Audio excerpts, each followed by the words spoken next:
Welcome guys, today's going to be exciting and we're doing this one for the kids and the kids at heart.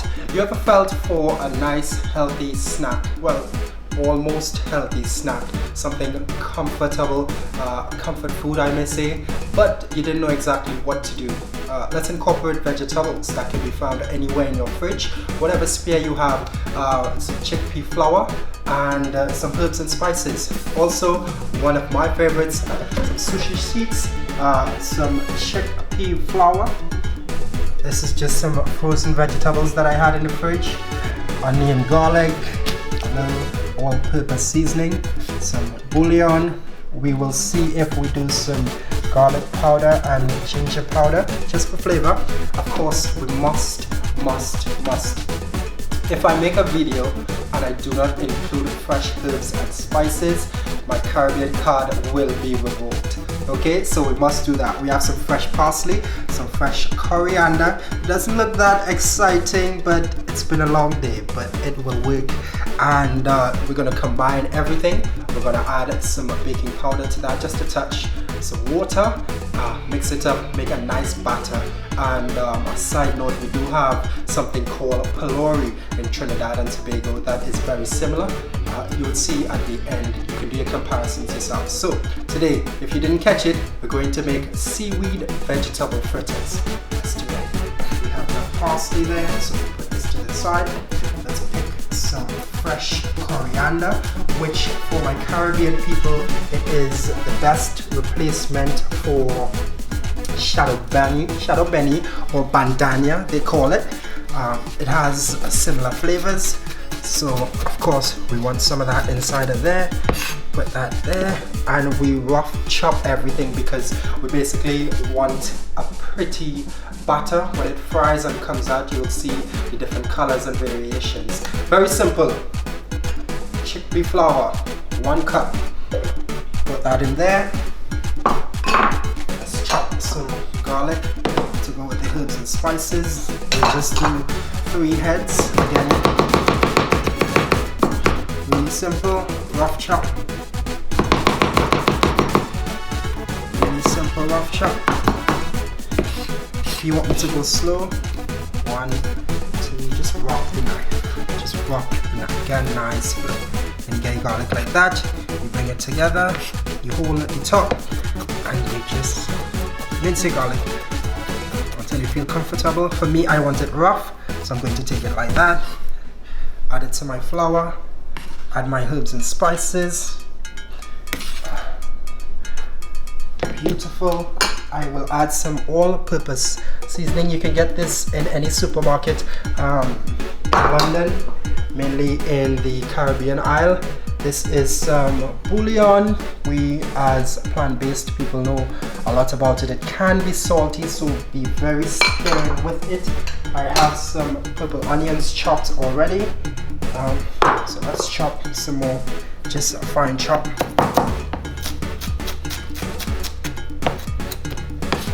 Fine chop onions, and you're gonna see how all these flavors come together. Vegetables. You could use any vegetables that you have in your fridge, spare frozen vegetables, whatever you have, just chop it up as small as possible, not too fine. As you can see, we have carrots a decent size, we have green beans, we have peas, corn. We just dump all of that in there, and it's going to be a lot of vegetables because it really adds to the flavor and the texture of the fritters. A touch of garlic powder, so I would say half of a teaspoon. Same for the ginger, and again we add all these flavors because we're from the islands, we love flavors. We can't do simple, alright?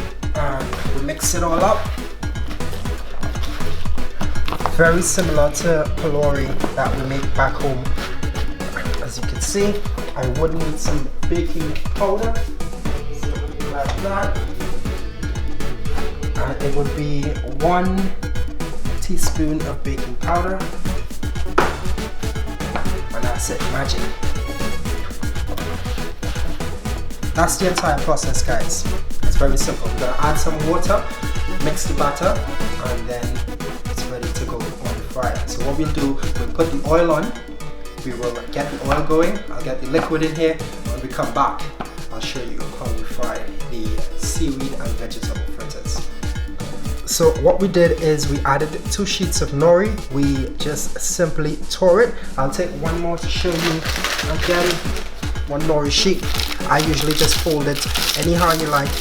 It doesn't have to be any special way. You just tear it and you just drop it in. Then you add half a cup of water and you mix it. Most importantly, you do not want the texture of the batter to be too runny. It is fritters and you want it to be of a beautiful shape when it goes into the pan. You'll understand what I mean when I go in, when I put it into the fryer. There we go. Oh, look at that. Look at that. Come on. Come on. That's gonna be amazing. So the oil is on the fire. We're getting it to the right temperature. We're looking at about 190 to 200 degrees. It's totally up to you.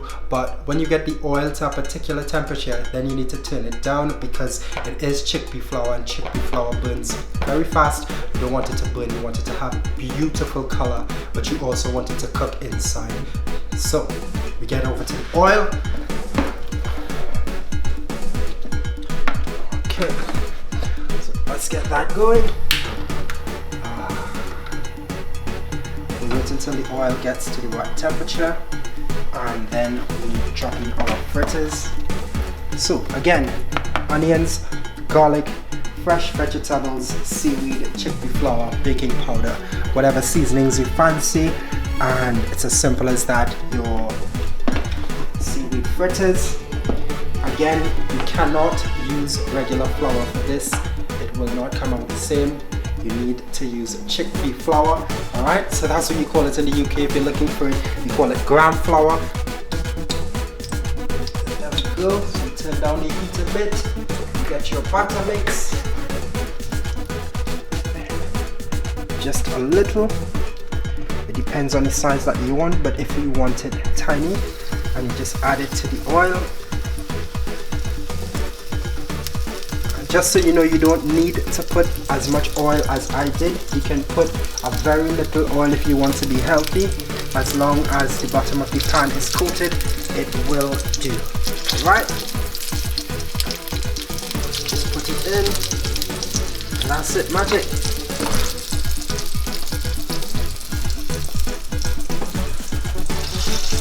Now when it comes to fritters, just make sure that it's cooked. It's going to cook very fast. Already. It's cooking very fast because of the chickpea flour. And when we're finished here, just plate it up. We get a sauce to go with it. My favorite would be sweet chili. It depends on what you like. It could be sweet or it could be savory. Just add it to a meal. Like I know there's a place in London that actually adds this as a portion to go with different parts, mac and cheese and different things. So it depends. You could have it as a snack or you could add it to complete a meal. It is delicious. Let me just flip this here. Let's see. Beautiful. If you remember earlier, I was talking about the size of the vegetables. But this is what you want to make sure that the vegetables show throughout. Look at that. Oh, that's magic. All in all, this meal is going to take less than 10 minutes to do if you have all of your ingredients ready. I said 5 to 10 minutes you can have this meal ready to go. Oil on the fire, chop your vegetables, mix your batter and throw it in. You could literally have this in 5 to 10 minutes. This is a quick, healthy, not so healthy, but it's a quick, comfort, delicious snack, and it's happening right here. So for me, because I'm an expert, I can just touch and see if it's cooked inside. For you, you might want to use a thermometer, or you just slightly cut it open and you see what's going on inside. But most importantly, you don't want it to burn, you don't want it to get too dark. You just want to make sure that it cooks inside, and it will cook very fast.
love it. It's more or less healthy. Like I said, you don't have to deep fry it. You can shallow pan fry it, which is just putting enough oil. You can use olive oil or rapeseed oil or any oil you choose that you think is healthy and good for you. How to eat healthy, how to eat plant-based, and how to eat without having any regrets. Right, Chef Mike with you. Thanks so much for watching. Next time, we're gonna have so much more great recipes waiting for you right here. Keep it locked. Paradise, I'm on the road already, ready. The band is waiting. Come, let we go. 'Cause when the sun